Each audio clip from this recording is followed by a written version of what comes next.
বিশেষ ইবাদত অর্থাৎ কুরবানিতে যেটা সাধারণত হয়ে থাকে সেটা হলো রিয়া। সেটা রিয়া, মানুষ অনেক সময় রিয়ার সম্মুখীন হয়ে যায় বা রিয়াই পতিত হয়ে যায়। আর এ কথা আমরা সমাজে দেখতে পাই, কারণ যখন থেকে মানুষ কোরবানির পশু ক্রয় করে নেয় তখন থেকে নিয়ে রিয়ার প্রকাশ ঘটে। মজলিসে, মাহফিলে, বৈঠকে, চায়ের দোকানে তারা বলে থাকে যে আমার কোরবানিটা তোমার চাইতে বেশি ভালো, আমার কোরবানির মাংসটা তোমার চাইতে বেশি উত্তম হবে। এগুলো হচ্ছে রিয়ার বা রিয়াকারীর এগুলো নিদর্শন বা আলামত।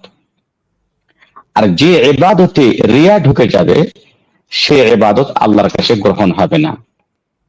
রাসূলুল্লাহ সাল্লাল্লাহু আলাইহি ওয়াসাল্লাম বলেছেন যে ইন্না আখওয়াফা মা আখাফু আলা উম্মতি আশ-শিরকুল আসগার।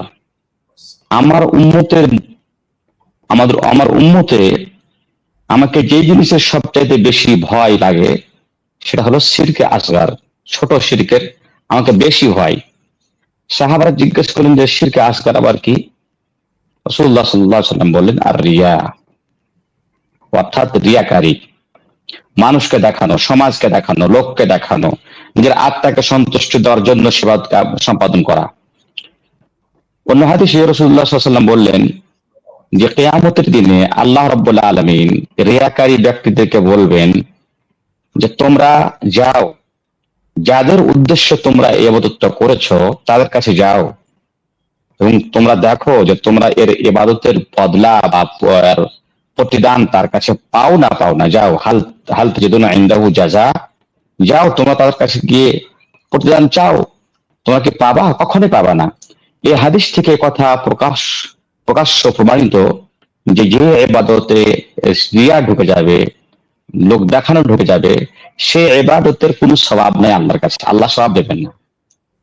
এই জন্য বিশেষ করে কোরবানি সম্পর্কে আল্লাহ রাব্বুল আলামিন উল্লেখ করেছেন কোরআনে, কুল ইন্না সালাতি ওয়া নুসুকি ওয়া মাহইয়ায়া ওয়া মামাতি লিল্লাহি রাব্বিল আলামিন লা শারীকা লাহু ওয়া বিযালিকা উমিরতু ওয়া আনা আউয়ালুল মুসলিমিন। হে নবী, তুমি বলো আমার নামাজ, আমার কুরবানি, কেবল আমার জীবন, আমার মরণ কেবলমাত্র সে আল্লাহর জন্য, লা শারীকা লাহ, যার কোনো শরীক নেই, সমকক্ষ নেই, বিযালিকা উমিরতু, আর আমাকে এই ইখলাসেরই আদেশ দেওয়া হয়েছে।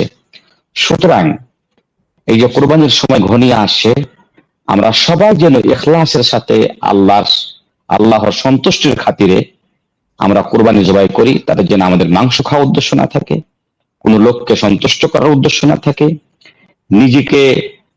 নিজের দাম্পত্য টাকা প্রকাশ করার জন্য, নিজের শরীর, নিজের শক্তি, নিজের টাকা পয়সা, নিজের মালধন, গৌরব ফখর করার জন্য উদ্দেশ্য না থাকে, কাউকে যেন খাটো করার উদ্দেশ্য না থাকে। হ্যাঁ, এই সব যেন আমাদের মধ্যে থেকে ঘুচে যায়, আর আমরা যেন লিল্লাহিয়াতের সাথে কুরবানি করতে পারি। আল্লাহর কাছে এটাই দোয়া করি, হে আল্লাহ, তুমি আমাদেরকে ইখলাসের সহিত সুন্নতে রাসূল অনুযায়ী আমাদেরকে কুরবানি করার তৌফিক দান করো। আমিন।